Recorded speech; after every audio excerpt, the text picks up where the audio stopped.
کملی میں لپٹنے والے، رات کو قیام کیا کرو مگر تھوڑی سی رات، یعنی نصف رات یا اس سے کچھ کم قیام کرو یا کچھ زیادہ،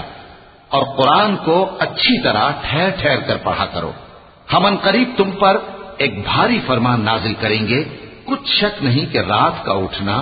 نفس کو سخت پامال کرتا ہے، اور اس وقت ذکر بھی خوب درست ہوتا ہے۔ دن کے وقت تو تمہیں اور بہت سے شغل ہوتے ہیں، تو اپنے پروردگار کے نام کا ذکر کرو اور ہر طرف سے بے تعلق ہو کر اسی کی طرف متوجہ ہو جاؤ۔ رب المشرق والمغرب لا إله إلا هو فاتخذه وكيلا واصبر على ما يقولون واهجرهم هجرا جميلا وذرني والمكذبين أولي النعمة ومهلهم